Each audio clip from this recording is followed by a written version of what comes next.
بسم اللہ الرحمن الرحیم۔ السلام علیکم دوستو۔ حضرت حمزہ رضی اللہ عنہ کا عجیب واقعہ۔ ڈاکٹر نور احمد نور لکھتے ہیں کہ میں سعودی عرب میں بریدہ کے مقام پر اپنا مکتب چلاتا تھا۔ یہ 1968 کی بات ہے۔ جمعہ کے دن زیارت کے لیے مدینہ منورہ گیا۔ وہاں ایک ڈاکٹر دوست کے ہاں قیام کیا۔ اتفاق کی بات ہے کہ ڈاکٹر صاحب کی طبیعت اس روز خراب اور مریض ان کا انتظار کر رہے تھے۔ انہوں نے مجھ سے مریضوں کو دیکھنے کی درخواست کی۔ میں مریضوں کو دیکھتا رہا۔ ایک بدو نے مجھ سے درخواست کی کہ میں اس کے ساتھ احد پہاڑ تک چلوں، وہاں ایک مریض کو دیکھنا ہے۔ میں اس کے ساتھ احد پہنچا۔ شہدائے احد کے قبرستان کے قریب ہی ایک خیمے میں وہ مریض موجود تھا۔ میں نے اسے دیکھ کر نسخہ لکھ دیا۔ اس کے بعد وہ بوڑھا بدو مجھے حضرت حمزہ رضی اللہ تعالی عنہ کی قبر مبارک پر لے گیا۔ اس نے بتایا کہ آج سے تقریباً 50 سال پہلے حضرت حمزہ رضی اللہ تعالی عنہ کی قبر نیچے وادی میں تھی۔ ایک مرتبہ زبردست بارش ہوئی، اس سے حضرت حمزہ رضی اللہ تعالی عنہ کی قبر زیر آب آ گئی۔ حجاز کے حکمران شریف مکہ کے حضرت حمزہ رضی اللہ تعالی عنہ کی خواب میں زیارت ہوئی۔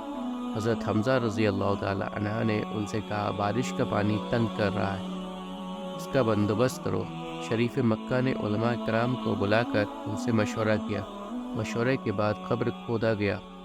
پانی کا واقعی نعش تک پہنچا ہوا تھا، چنانچہ نعش کو اونچی جگہ پر منتقل کرنے کا پروگرام بنا۔ بوڑھے بدو نے بتایا کہ قبر کھودنے والوں میں وہ بھی شامل تھا۔ کھدائی کے دوران کدال کی معمولی سی ضرب غلطی سے نعش کے ٹخنے پر جا لگی۔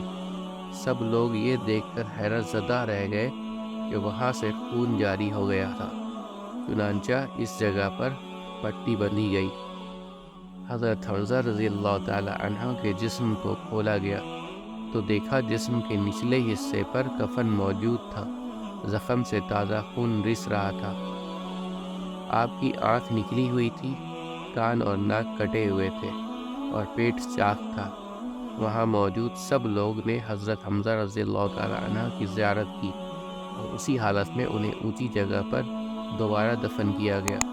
آج جو لوگ مرنے کے بعد کی زندگی کا انکار کرتے ہیں، یہ زندہ جاوید واقعہ ان کو غلط ثابت کرنے کے لیے کافی ہے۔ اگر مرنے کے بعد کوئی زندگی نہ ہوتی تو حضرت حمزہ رضی اللہ تعالی عنہ زمین میں اس طرح محفوظ نہ ہوتے۔ آپ کو شہید ہوئے تو 1400 سال بیت چکے ہیں۔ اللہ اکبر۔ امید کرتا ہوں دوستو کہ آپ کو آج کی ویڈیو اچھی لگی ہوگی۔ اگر آپ کو ہماری ویڈیو اچھی لگی ہے تو ویڈیو کو لائک ضرور کریں اور مزید اس طرح کی ویڈیوز دیکھنے کے لیے ہمارا چینل سبسکرائب کر لیں اور دوستوں کے ساتھ شیئر کرنا بھی مت بھولیں۔ اللہ آپ سب کا حامی و ناصر ہو۔ انشاءاللہ ملتے ہیں اگلے ویڈیو میں۔ اجازت دیجیے۔ السلام علیکم۔ اللہ حافظ۔